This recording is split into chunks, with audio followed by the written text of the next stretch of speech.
Nagari Tulyannijantargatam Pashyannatmani Mayaya Bahirivod Yatha Nidraya Yasakshat Kurute Prabodha Samaye Swatmanamevadvayam Tasmai Shri Guru Murtaye Namaidam Shri Dakshinamurtaye Narayanam Padmabhuvam Vasishtam Shaktin cha Tatputra Parasharam cha Vyasan Shukam Gaudapadam Mahantam Govinda Yogindra Mathasya Shishyam Shri Shankaracharya Mathasya Padma Padancha Hasta Malakancha Shishyam Tantotakam Vatikakaramanyaan Asmat Gurun Santatamanatosmi Shruti Smriti Purananam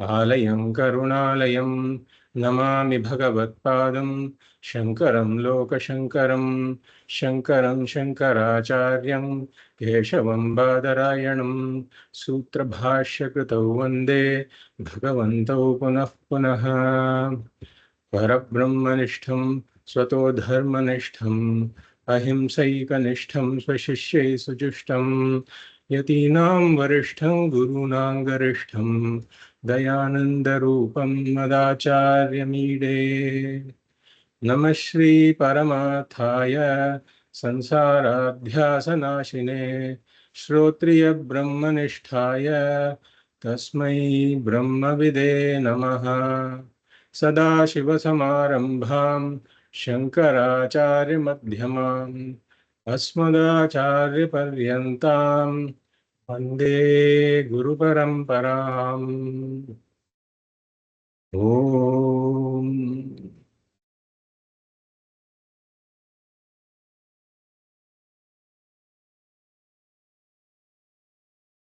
I welcome you all to the 35th class of the Fundamentals of Vedanta series.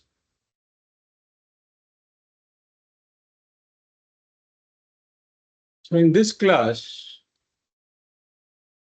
we are going to formally enter a text of Vedanta.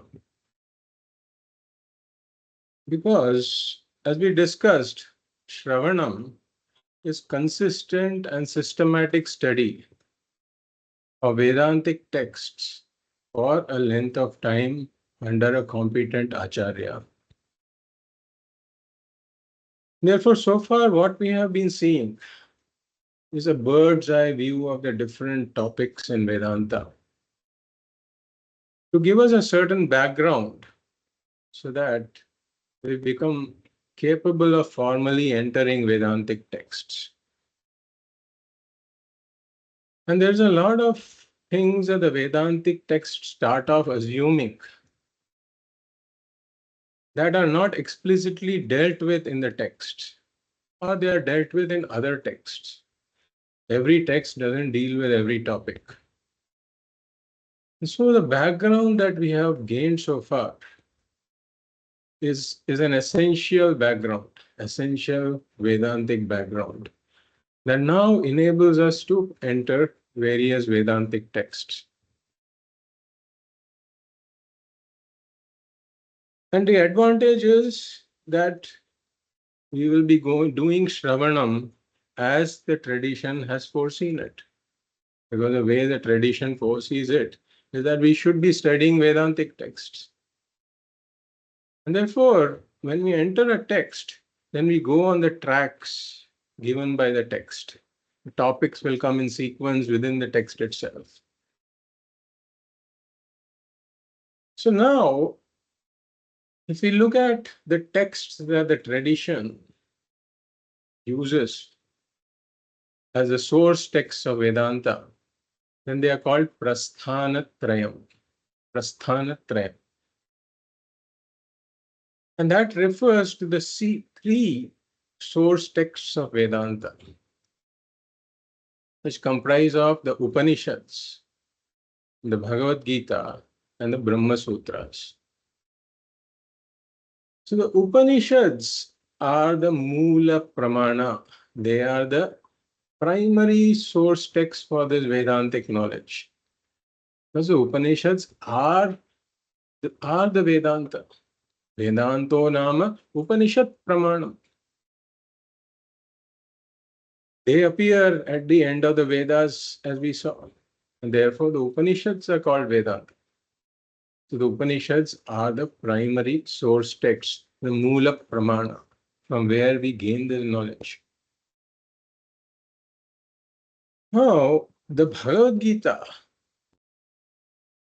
is nothing but an essence extracted from the Upanishads. Sarvopanishado gavo dogdha gopalanandanaha partho vatsa sudhir bhokta dugdham gitamrutam mahat. So the Upanishads are considered like the cows. Sarvopanishado gavaha. Then Krishna, dogdha gopalanandanaha. And Krishna is this milkman who's milking the cows of the Upanishads. And Partho Vatsa, Arjuna is like this calf. It is because Arjuna was there that Krishna extracted the milk. And the cow gave the milk. The cow has the milk, but it mainly Krishna extracted the milk. Why? Because he wanted to teach Arjuna. So Arjuna becomes like the calf. Sudhihi bhokta. The people who have these clear minds, who are vivekis, who are trying to gain this knowledge, so they become the partakers. Bhokta. Dugdham Gitamrutam Mahat. So the Bhagavad Gita is the milk. Gitamrutam, it is compared to the nectar, which gives immortality. How does one get the immortality? By seeing that I am the imperishable Brahman. Aham Brahmasmi. The Bhagavad Gita is basically an essence. So some people think that I will study the Bhagavad Gita, I don't need to study the Upanishads, etc. So it has to be clear that the Bhagavad Gita is not something different from the Upanishads. It's basically the teaching extracted from the Upanishads. And then comes the Brahma Sutras. The Brahma Sutras are in this sutra form, extremely pithy statements. And what do these statements deal with? These sutras are authored by Vyasacharya. So they take up different topics in the Upanishads, from the Upanishads, with regards to which there can be a doubt or a difference of opinion. And then they discuss those specific topics. And then this Brahma Sutra gives the final verdict that this is how it has to be understood. So it clarifies the teachings. And then, in addition to these, we have the Bhashyas written by Bhagavad Shankaracharya. So Vyasacharya condensed the teachings in the form of Brahma Sutras, and Shankara, Bhagavad elaborated the teachings in the form of his Bhashyas. But before entering any of these, it is important to still get some further grounding in Vedanta. And that is why there are certain texts authored by great acharyas in the parampara, which are known as Prakarana Granthas. Prakarana Granthas.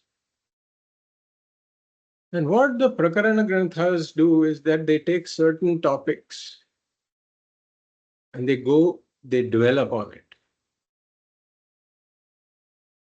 Or they can take a variety of topics or give a bird's eye view of the various topics in Vedanta.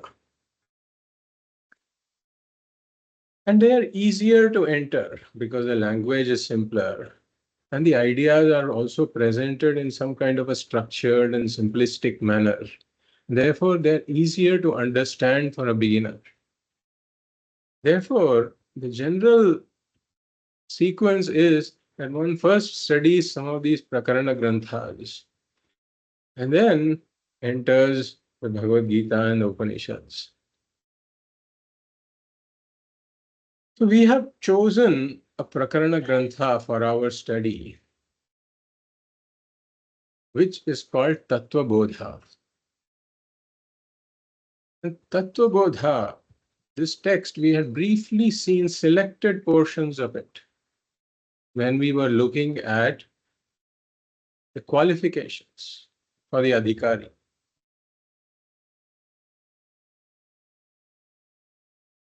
So we had looked at certain selected portions, but now we will formally enter the text and then we will go through it in sequence, except the qualifications part, which I will quickly summarize because we have already seen that in great detail.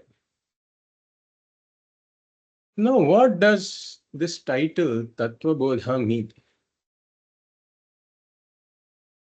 So, this Bodha, the word Bodha means knowledge. So, Tattva Bodha means knowledge of Tattva. And then the next natural question is, what does Tattva mean? So, Tattva means this real, essential nature of a thing. The real, essential nature of a thing.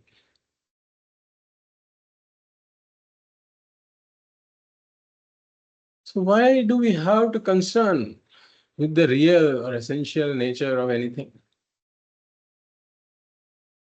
Why do we have to inquire into this? Why do we have to study this? Because in the absence of this study, in the absence of this inquiry, I will invariably mistake what is not real to be the real. Let's take an example of a shirt.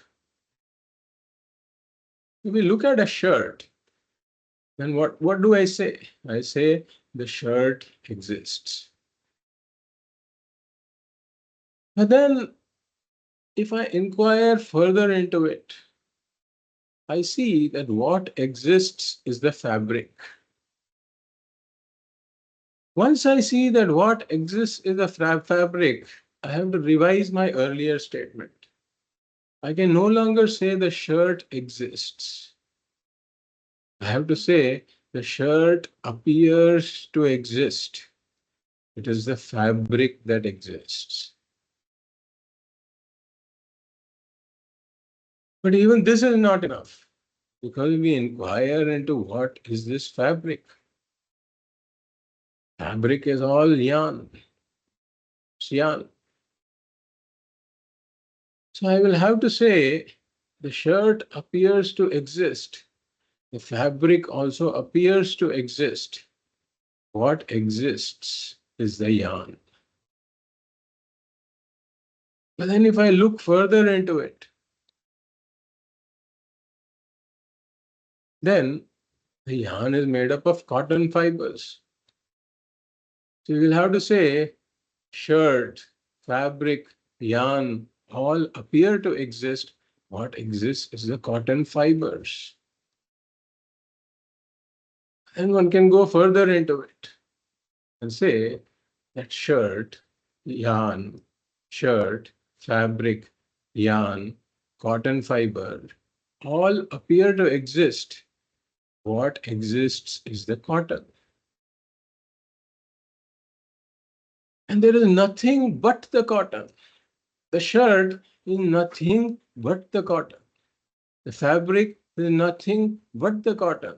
The yarn is nothing but the cotton. The fiber is also nothing but the cotton. There is only cotton all the way.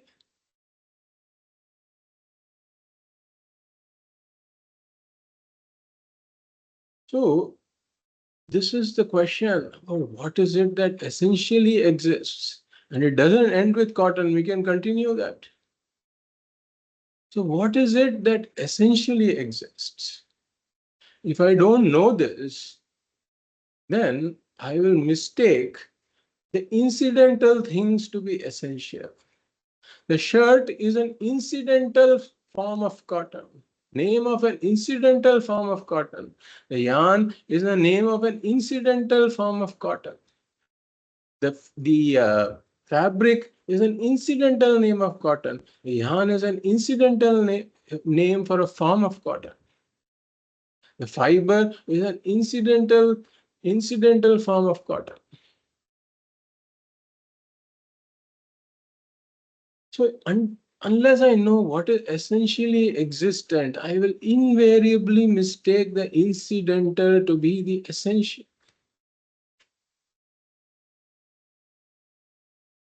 So then, what is it? What is the essential thing you're talking about? Science, as we said in the last class, science is also trying to find this, but they still don't know what essentially exists. Now they're continuing to break up matter. They have not reached any conclusion. And what Vedanta says is science will continue this forever. What Vedanta says is that there is this entity that is essentially existent. See, anything that is dependently existent, if you take shirt or fabric or yarn or fiber, all those things, they depend for their existence on the underlying thing. And therefore, when I recognize the underlying thing, then I have to negate the reality of their existence. When I recognize the fabric, I have to negate the reality of the existence of the shirt. When I recognize the yarn, I have to negate the reality of the existence of the fabric, and so on. So for any dependently existent thing, when I recognize the substratum, then its existence, the reality of its existence is negated. We say it appears to exist. Whatever that underlying thing is what really exists all the way. Like the shirt is cotton all the way. It's nothing but cotton. So this essential nature of a thing is what is called tattva. And why is it important for a spiritual journey? Because in the absence of inquiry,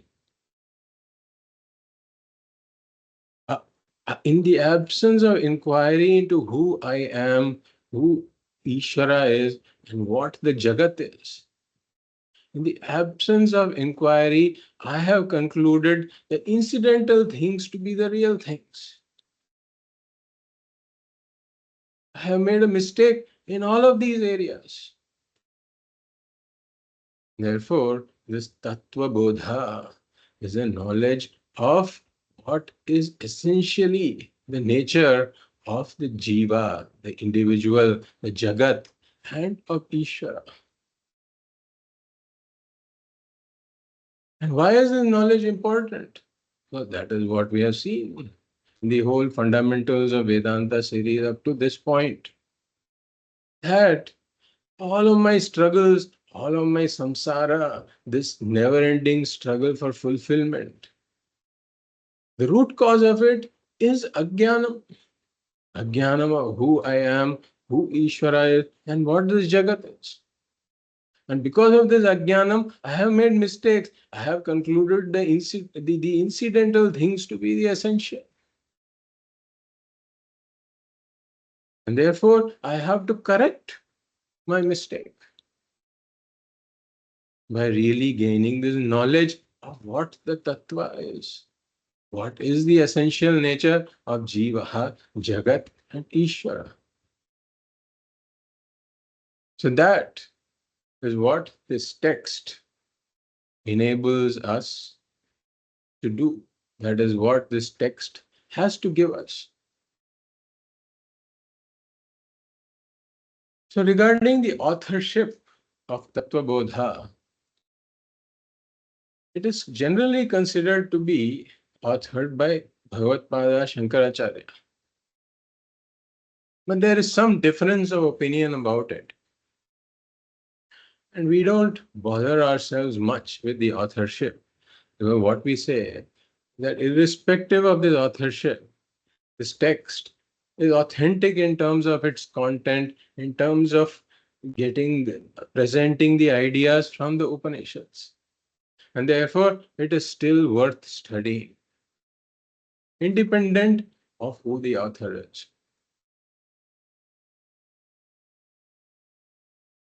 So the first, I have sent the text PDF on WhatsApp, so you can open that. And the first and the last verse in this text, they are in verse form. The first and last portion are in verse form, but the rest of the text is in prose form. So we will enter this text now with the first verse, but before that, I just wanted to inform about 3 changes in our format moving forward. One is that this first shloka that we are going to chant, it's the Mangala shloka for Tattva Bodha, Mangalacharan. Therefore, in the beginning of every class, we will also add this before we enter our study. That is the general tradition that when we do Shravanam, then the Mangala shloka of that text is chanted in the beginning. The second change in format is, so far many of the shlokas that I have been sending, all of that I've just been saying it myself. But moving forward, once I chant this, I chant a particular verse or a particular part of the prose, you can also chant after me. But you can keep your audios on mute.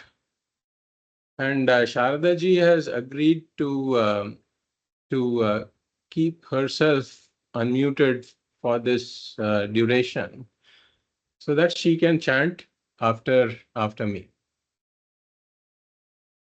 And then the third is that we will take questions and answers at the end of the class, because that is also the general tradition that is followed during Shravanam of Vedantic texts. If we have any questions, we can note it down, and then you can ask them at the end of the class.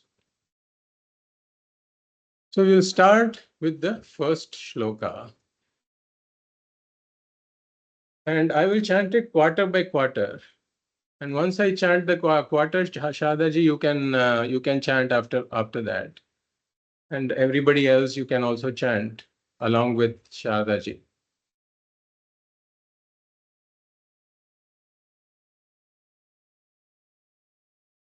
Vasudevendra Yogindram Vasudevendra Yogindram Natva Jnanapradam Gurum Natva Jnanapradam Gurum Mumukshunam Hitarthaya Mumukshunam Hitarthaya Tattva Bodho Bhidiyate. Tattva Bodho Bhidiyate.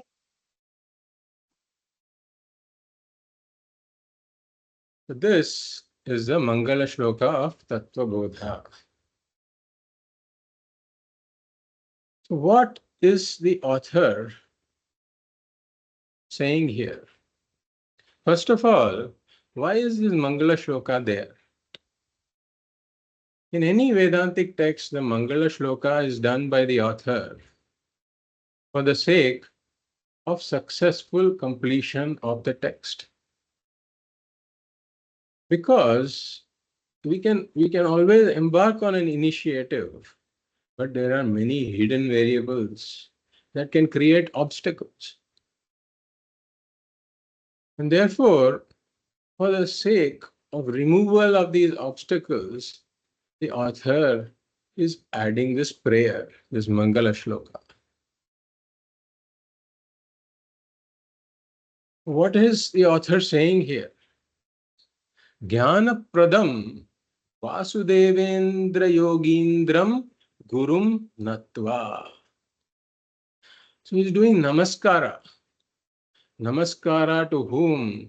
Jnana Pradam Vasudevendra Yogindram Gurum. He is doing namaskara to his guru. Gurum Natva. And who is this guru? Vasudevendra Yogindram. He gives the name. So his guru's name is Vasudevendra. And he also adds an adjective saying he is this guru of mine. His name is Vasudevendra Yogindra. Vasudevendra. And he is a Yogindra. Yogindra means he is a foremost amongst the yogis. A foremost amongst the Jnana yogis, foremost amongst the Jnanis.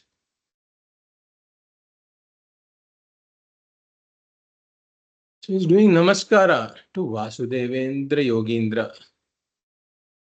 This could also refer to Sri Krishna. Sri Krishna is Vasudeva Sutam. Son of Vasudeva is Vasudeva, who is also the foremost amongst the Jnanis. Therefore, he's doing namaskara. You can take it as a namaskara to his guru, whose name is Vasudevendra, or to Krishna, who is Vasudevendra. And Krishna is Jagat Guru.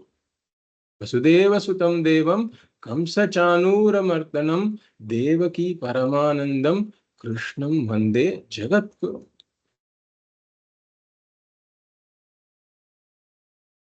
Now, he is adding another adjective for his guru. He calls him Jnana Pradam Gurum. So, Jnana Pradam means bestower of knowledge.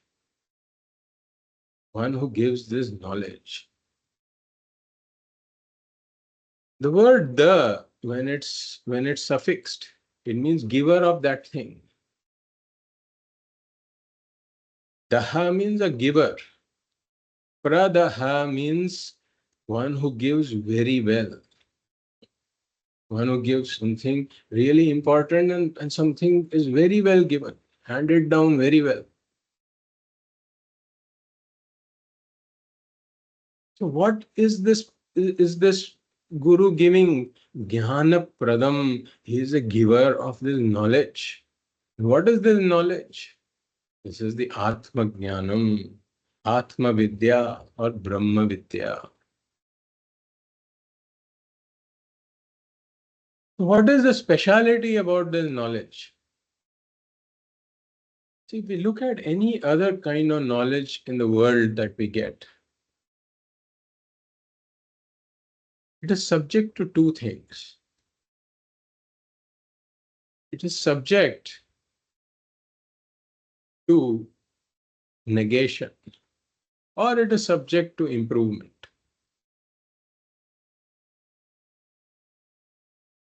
So, if we take, for example, the entire scientific knowledge,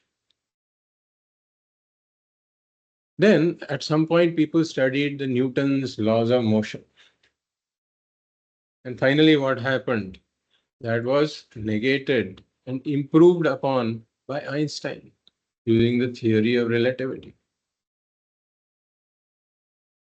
So similarly, anything that we say in the world, we say it can never be really the final knowledge. For example, we said something is a shirt, and then it got revised to say it's a fabric. You say something is a fabric, then you revise it to say it's yarn. So we say, with regards to this Jagat, which is a product of Maya, we can never have finality in knowledge. Any knowledge will be subject to negation. Any knowledge will be subject to improvement. And that is why people can keep getting PhDs. We'll never run out of ideas for PhDs. So we look at science, and if we compare science to an island, then the body of the island represents the body of the knowledge called science. But then there is the shoreline. The shoreline of the island represents the ignorance, topics that science says I still don't know, topics for future research. So now what happens with scientific knowledge is that as this island grows, we add to the body of knowledge. As this island grows, the shoreline also increases. So every new discovery in science answers some questions, but it raises 5 other questions.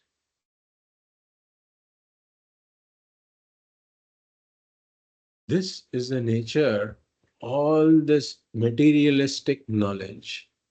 You find something, it raises more questions. And that is why at the end of every presentation of material sciences, the last slide will be scope for future work. They will always have work to do because they find something, answers some question, but then there are more things I don't know. But with regards to this jnanam, jnana pradam gurum, the jnanam that is given by this guru, it is not the materialistic knowledge, but it is knowledge about Atma, Brahman, this Tattva. What is the Tattva? And we say with regards to this knowledge, there is no possibility of negation. Why? Because we already said that this is the thing that essentially exists. If we were talking about a thing that dependently exists, then we say that the existence, the reality of existence of that thing is displaced, is negated when I see what is underlying it. The reality of the existence of the shirt is negated when I see the fabric. The reality of existence of the cotton fiber is negated when I see the cotton. But then this is the ultimately existent entity, which is independently existent. So this knowledge, once gained, it cannot be negated. And moreover, we say this knowledge cannot be improved upon. Why is that? Because what this knowledge is saying is that you are Brahman. You are Purnaha. Does this mean? That means you are full, complete, and limitless. How can one improve on Purnatvam? How can one improve on limitlessness? There's nothing beyond limitlessness. Because you can go beyond something if there was a boundary.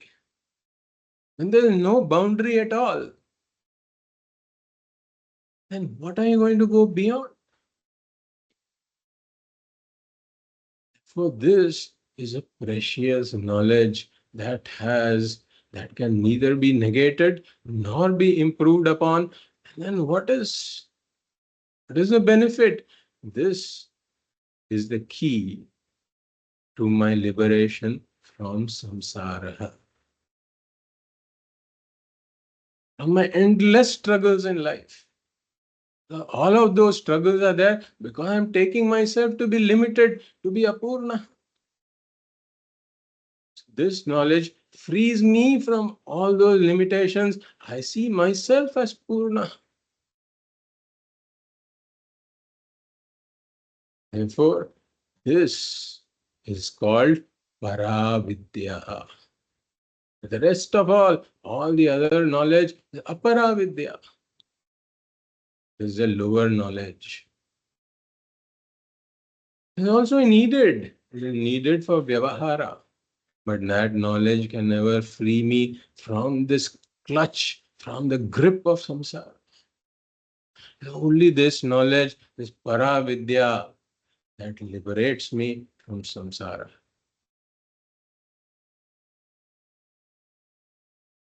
Oh, he's doing namaskara. This is why one feels gratitude to the Guru. That is why he is doing namaskara. Natva, namaskaram krutva. Vasudevendra yogindram jnana pradam gurum natva. Having done namaskara to his Guru, what is the author saying? Tattva Bodho vidhiyate. We split it, it becomes Tattva Bodha abhidhiyate. So say, I am this Tattva Bodha, this text called Tattva Bodha is being undertaken by me, being presented by me, being taught by me. And as we have seen, this is knowledge of Tattva. So we talked about this triangle of the Jiva, Jagat, and Ishvara. So I see that there is, I am there, all these Jivas are there, I am there, the Jagat is there. Ishvara may or may not be there, I still don't know. But assuming Ishvara is there, I have funny ideas about Ishvara. I have funny ideas about who I am. I have funny ideas about the world. Why do we say these are funny ideas? Because they have not yet been investigated, not yet been inquired into. So these ideas can be called funny only after one understands the tattva. Before understanding this tattva, before the knowledge rises, one will take these funny ideas to be the reality and struggle endlessly.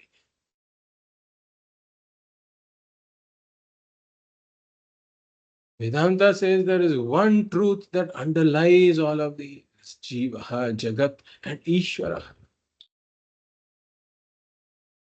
Just as in the dream world, we have this dream individual and the dream world and the dream Ishvara. Finally, the truth of all this is the dream Ishvara.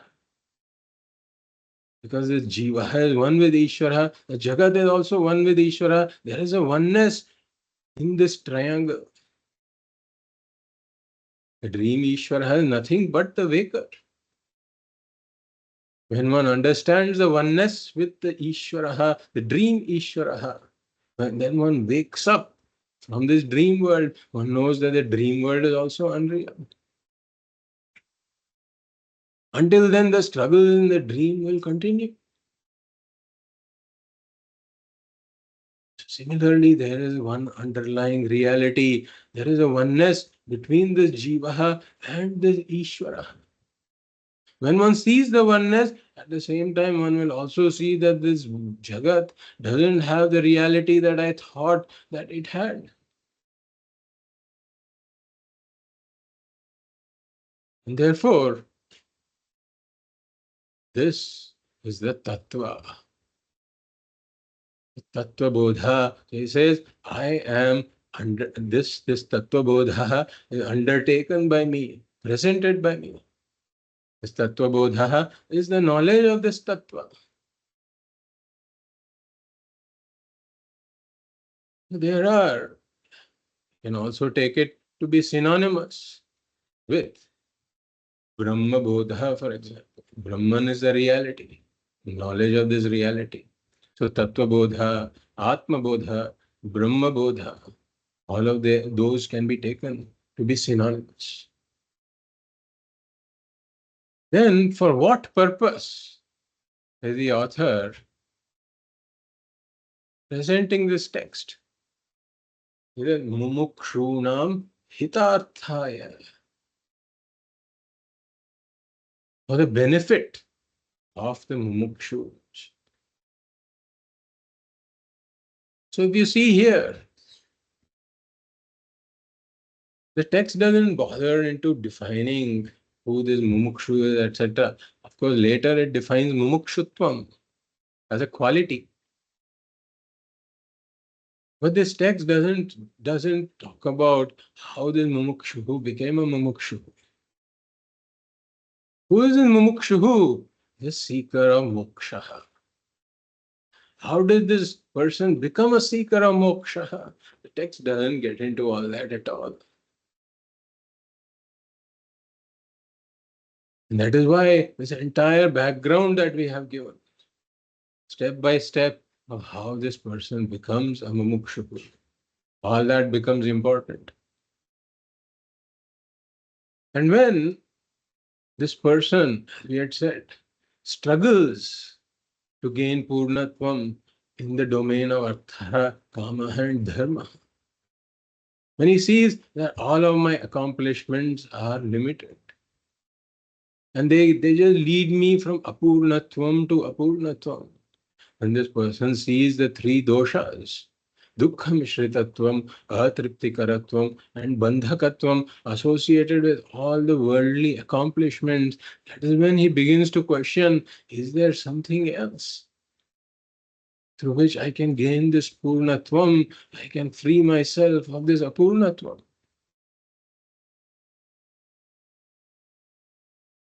And therefore, he discovers, at that point, he discovers the problem of samsara. That's the first step.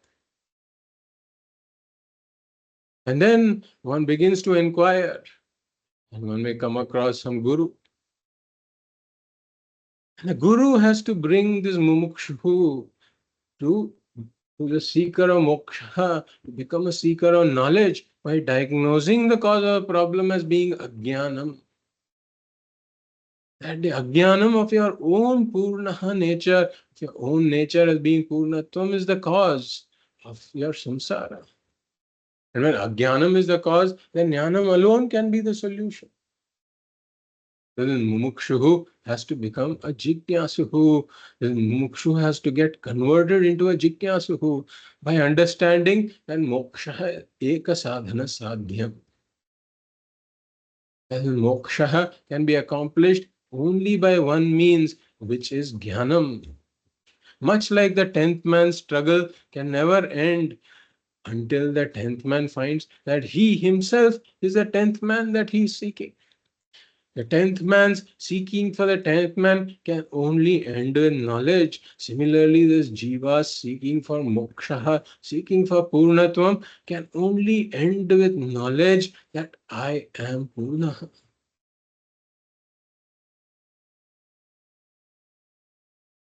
Now, after this mumukshu becomes a jigyasuhu, then there is still one more step, which is that how does one gain this jnanam?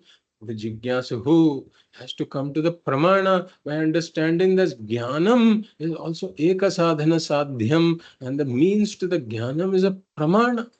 The appropriate pramana in this word, in this context, are the words of Vedanta. Therefore, this jigyasuhu has to become a shushrushuhu, a seeker of shravanam, one who is desirous of Vedanta shravanam. Only then one will come and read the Mangala Shloka here.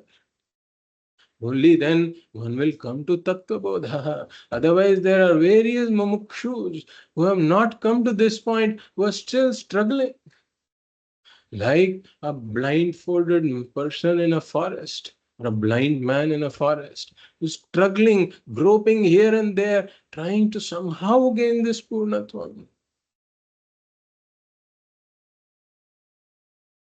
All of this conversion has to happen before one comes to Tattva Bodha.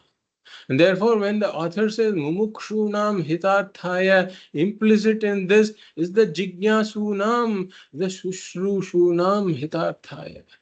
Then Mumukshuhu is also a Jigyasuhu, who is also a Sushrushuhu, and that is why he has come here. So this is the Mangala Shloka. Then, having done the Mangala Shloka, we will move forward to the next sentence in Tattva Bodha. So I will read that and you can follow after me. Sadhana Chatushtaya Sampannadhikarinam साधनचतुष्टयसम्पन्नाधिकारिणाम् Moksha Sadhana Bhutam मोक्षसाधनभूतम् Tattva Viveka Prakaram Vakshyamah. तत्त्वविवेकप्रकारम् वक्ष्यामः. So the author gives something like a preface here. See, most texts, they have a preface to begin with. They talk about what is the text about? Who is the text meant for? What is the subject matter of the text, etc. So you look at that, the author says, Vakshyamaha. Vakshyamaha. So this is in the future tense. The author says, we will tell. We will present. The author is using a plural here. Why is a plural being used? Are there multiple authors for this? Because sometimes we see that a book has got multiple authors, and therefore they may use this pronoun we. But here, it is not a case of multiple authors. The author is one, but what he is presenting is not his own teaching. This teaching is coming from the Guru Parampara. Therefore, it has the entire Guru Parampara standing behind it, standing behind the author. That's why the author says, Vakshyamaha. That we are presenting this, meaning that this is coming from the Guru Parampara.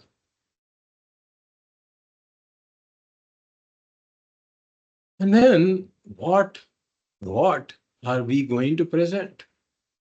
It says, Sadhana Chatushtaya Sampannadhikarinam Moksha Sadhana Bhutam Tattva Viveka Prakaram Vakshyamaha. So here we get back to this preface. So he's providing this preface. And every Vedantic text is expected to have this preface. In fact, every traditional text, not just Vedanta, but even other traditional texts in other areas, they are expected to have this preface that indicates, that can tell the reader or the listener an idea of whether this text is meant for him or not.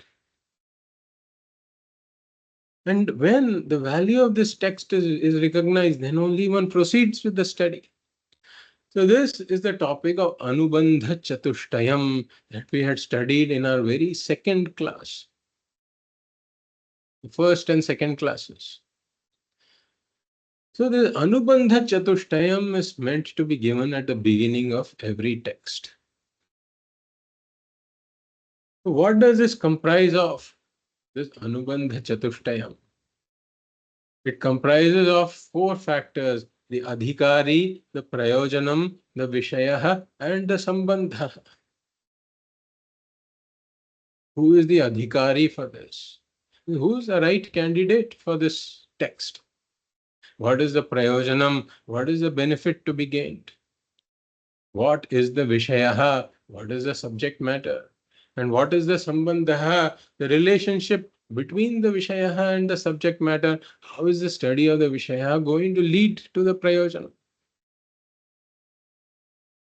He first talks about the adhikari. He says, sadhana chatushtaya sampanna adhikarinam.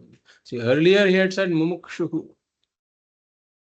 Now he gives more qualifications. Just this sadhana chatushtaya sampanna adhikarinam, meaning an adhikari who has this sadhana chatushtaya sampatti, the fourfold qualifications. And what this sadhana chatushtaya sampanna, what this sadhana chatushtaya sampatti is the next topic he will talk about. At this point, he says that adhikari, the candidate, is one who has sadhana chatushtaya sampatti.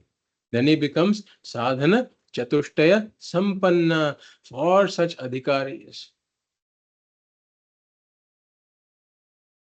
Moksha sadhana bhutam tattva viveka prakaram vakshamaha, he says. So what is the prayojanam? He says whatever he is telling is moksha sadhanam. Whatever he is telling is a means for moksha. If whatever he is presenting is a means for moksha, the prayojanam should be moksha. The prayojanam is moksha, this purnatvam, this freedom from samsara, freedom from this endless struggle for fulfillment, freedom from this endless sense of apurnatvam. That is the prayojanam, moksha. And what is the vishaya? He says the vishaya is in moksha sadhana bhutam tattva viveka prakaram.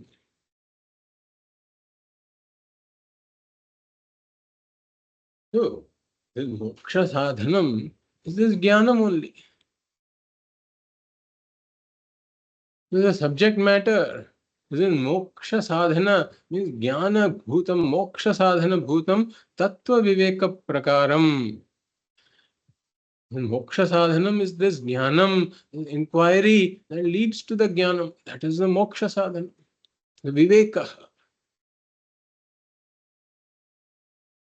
So he uses this word tattva viveka prakaram vakshamaha. Why does he bring in viveka? This tattva viveka is basically tattva viveka prakaram. This is a method. This is a method of this discriminative inquiry.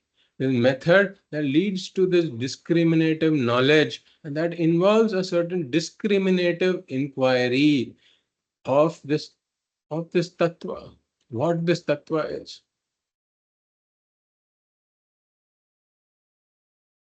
So if we look at the cause for samsara, we said it is ajnanam.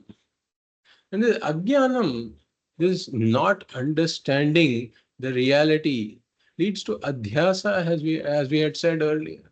It leads to superimposition. It always leads to a mistake. A mistake is a mix-up. When I don't know something, I mix it up with other things. And this mix-up is what makes me say I am apurna. I have not really understood who I am. And that makes me say I am apurna. I am this body, I am this mind, I am apurna. All of this is a horrible mix-up according to Vedanta. Because I'm not seeing the reality of who I am. The entire samsara is caused by this aviveka, non-discrimination of non-discrimination, mix-up. Therefore, the solution to that is viveka, discriminative inquiry. In topics, for example, let us say somebody is coming and talking about neutron stars. So with regards to neutron stars, I have no prior knowledge. And therefore, whatever he says, I will take it. Okay, fine, fine. It's just a one-way street. Whatever he says, I will accept. But in this particular case, I have misunderstood some things. It is not that I don't know anything at all. I have misunderstood who I am. I have misunderstood what the world is. I have misunderstood who Ishvara is. So what the reality is there. It is not that I don't know the reality at all. If I did not know the reality at all, then there is no scope for misunderstanding it.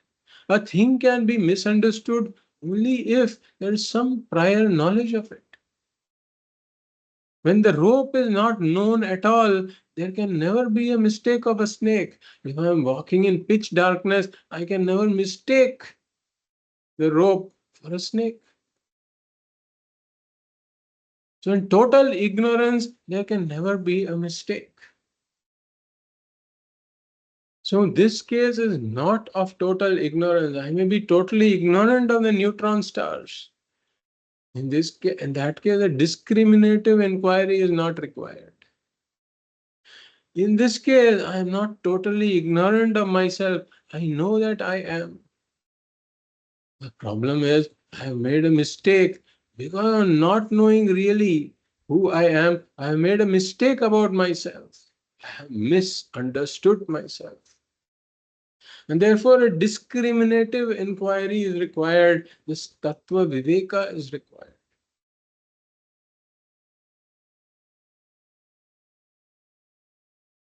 So, all of my mistakes are because they are uninvestigated conclusions.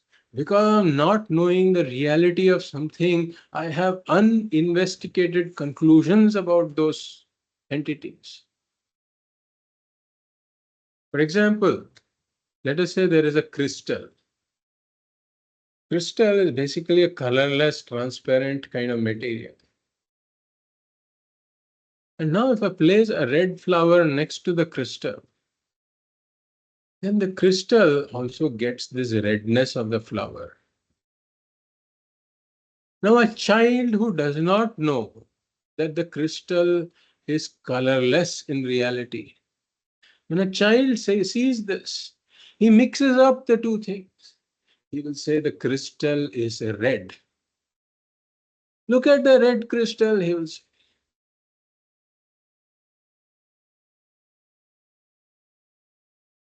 And one who knows that the crystal is colorless, he will say that there is this redness, all right, but the redness is an appearance, not the reality. So, for the knower of the crystal, the redness becomes an appearance. He will not dismiss the redness entirely because it is experienced.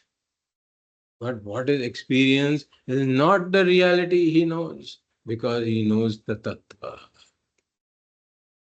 So he will say the redness is an appearance, not the reality. The child will say the crystal is red. He will say the crystal appears to be red. And this is all that is required for one to break free from this prison called samsara.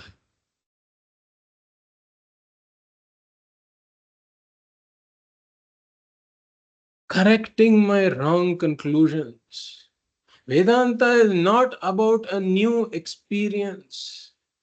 Vedanta is about correcting the wrong conclusions I have about myself, Jiva, about myself, the Jiva, about Ishvara, about this Jagat. I am carrying numerous wrong conclusions.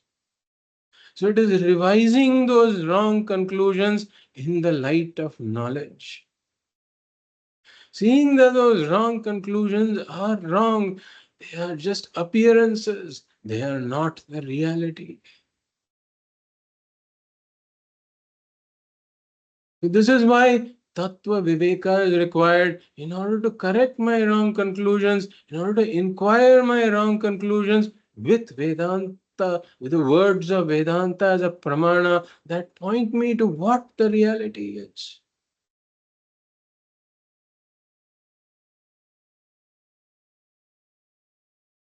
Then this is the subject matter.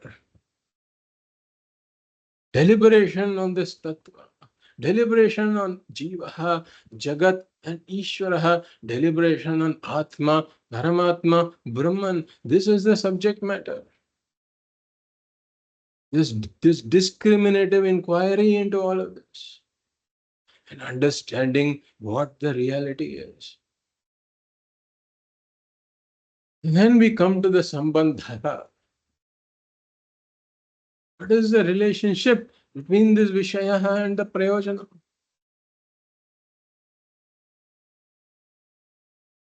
So as we said, we have to do the inquiry into this Vishaya so that we can correct our misunderstandings. And how does one correct the misunderstanding? By knowing the reality. And thus the knowledge of the reality leads to the prayojanam, which is moksha. Moksha is eka sadhana sadhyam. The sadhanam is jnanam. The jnanam itself is that I am Purna. That is the jnana. When the jnanam arises, there is nothing more after that jnanam that needs to be done. The jnanam shows me I am Purna. So the Purnatvam is already accomplished. So between the jnanam and the moksha, the sambandha is that the jnanam is the sadhanam and the moksha is the sadhyam. And what is the sambandha between this vishaya and the jnanam? This vishaya is the prameya, what is to be understood. And this text is the pramana. And the knowledge is the prama. So between the text and the Vishaya, there is a pramana, prameya sambandha. Between this text and the knowledge, there is a pramana, prama sambandha. We have talked about all of this in detail in our pramana vichara. Pramana is the means of knowledge. The prama is the knowledge. The prameya is the object of knowledge. The pramata is the knower. Between the text and the knowledge is a pramana, prama sambandha. Producer, produced relationship, deliberation on the words of the text, which are the pramana. They give rise to the prama. Prama regarding what? What is the object? That is the prameya. The jivaha, the jagat, and the Ishvara inquiring into their real nature, which is this Atma or Brahman, this Tattva, the reality. That is the subject matter. This is the Sambandha. So the next topic he gets into is once this preface has completed, he had used this phrase sadhana chatushtaya sampannadhikarinam. He had used this phrase, but he had not defined what sadhana sampanna is, what the sadhana chatushtaya sampatti is. Sadhana chatushtaya sampannadhikarinam, he had said, but he had used a term without defining it. And so the Shishya asks, what is this sadhana chatushtaya sampatti? So this is the topic we had covered in detail in classes number 20, 21, 22, and 23. We had covered this in great detail in 4 classes. So we will only quickly summarize this portion, but I will conclude the class today here, and then we'll pick up the thread and move forward in the next class. where we will first summarize what we had seen with regards to the sadhana chatushtaya sampattihi, and then we will move forward in the text. Om Purnamadah Purnamidam Purnat Purnamudachyate Purnasya Purnamadaya Purnameva Vashishyate. Om Shanti Shanti Shanti. Hari Om Shri Gurubhyo Namaha. Hari Om.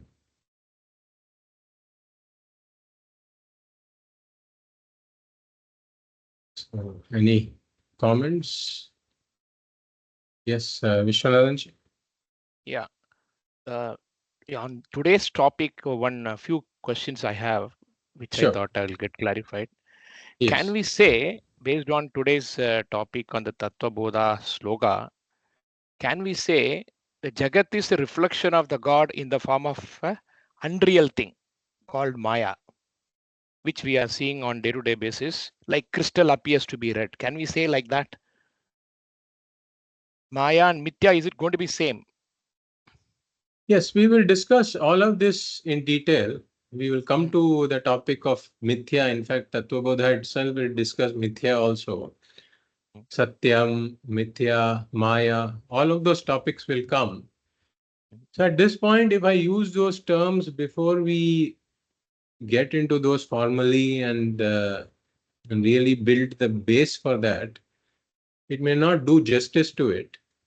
Okay. But what I will say in brief is that based on what we have discussed today, is that the world is an appearance. Reflection. Reflection, can we say? The reflection term, etc., is a loaded term, which is actually used by Vedanta in other contexts also. Therefore, we will resist from using that term at this point. You can think about it just as you can take the bangle and gold example, right? Okay. Okay. How did we start off? We said bangle exists. And then we Okay. found that really this gold is what is the substance underneath it. And then we revised it to say the bangle appears to exist. It is the gold that exists. So this is what happens to any dependent entity. When an entity depends on something else for its existence, then the reality of that entity gets negated. Just like this fabric, we took the example today of shirt. The shirt, what really exists is fabric. Shirt appears to exist. Then we say the fabric also appears to exist. What really exists is the yarn. Then we said the yarn appears to exist. What really exists is the fibers.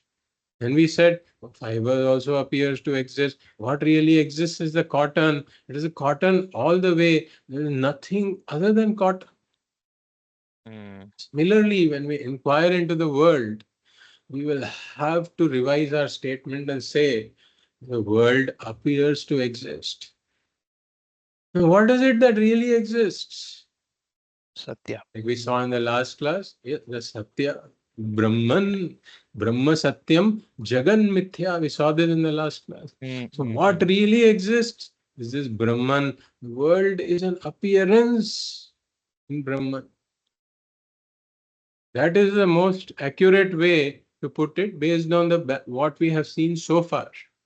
Of course, we can introduce terms like Maya and Mithya and all of that as we build our base in Vedanta. As we move forward, then we can describe this in terms of more technical terms. Right, sir. Second set of question is, as you said in the beginning, we'll be studying the text of Upanishads going forward. So we'll be touching upon all the Upanishads or only few Upanishads going forward. How is it going to be? So initially we will look at Tattva Bodha. Okay. And then it is difficult to make plans for the really long term. It depends on a lot of factors. We will do the Mangala Charanam and the prayer that our study should continue. Okay. And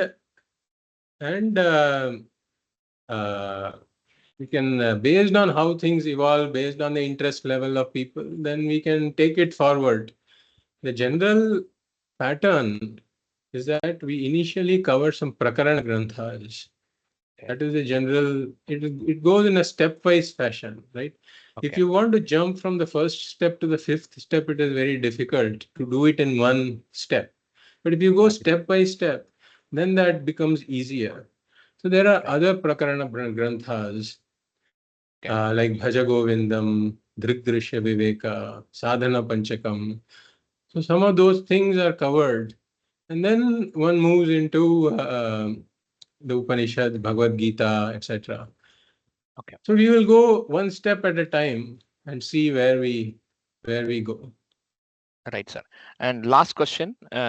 Yes. In order to spiritually progress, based on whatever so far 35th class, this is the 35th class we are attending. Yes. We cannot ignore the world and progress in this spirituality. Am I right? We have to use the world means to progress. Exactly. Am I right, sir? Exactly. Yes. Because we cannot just say that it is a Maya or Mithya and then ignore that and then progress spiritually. This is what my conclusion. See, in fact, the Maya is responsible. You can say that Maya deludes. So this Mithya, this Jagat is Mithya, this Maya, we can say all that. And we typically use Maya in a negative sense in that sense because Maya projects this world and also hides what the reality is. But if you look at it, that even the texts of Vedanta that we are studying, it is also a product of Maya only. That is also Mithya. Because we have to interact in this world. We have to be in this world and then understand that this world is not the reality. Okay. So we have to use the Mithya Jagat in order to make progress. Correct. Yeah. So that is why we said that negating Mithya does not mean negating the experienceability, transactability, and utility. Yeah, ETU. So we don't negate this. Just like a Vedantic student, once he comes to Vedanta, he says everything is Mithya. So I'm not going to eat Mithya food, for example. It is not the right thing because his Mithya hunger is there. So in order to quench the Mithya hunger, he has to eat the Mithya food. Yeah. Similarly, his ignorance is also Mithya. Okay. In order to remove this Mithya ignorance, we need the Mithya knowledge. So this, we will look at more detail in the coming classes. Right, sir. But yes, Mithya has to be used. So Vedanta also uses Mithya in order to convey this teaching. If we should not use Mithya at all, then we have to keep quiet. The class will begin. We all will assemble. Then I have to keep quiet. You also have to keep quiet. Right. Then nothing will happen. Nothing will move. Yeah. We say the ignorance will remain intact. Okay. It will not be removed. Yes. Right, sir. Thank you. Thank you very much. Few more questions I have. I'll ask those questions in the next class. Sure. Yeah. Thank you. So then, shall we conclude today? Yes. Okay. Thank you. Hari. Hari. Hari Om. Hari Om. Hari. Hari Om. Hari Om. Hari Om. Hari Om. Namaste. Thank you. Hari Om. Namaste. Hari Om. Hari Om. Thank you. Hari Om. Namaste.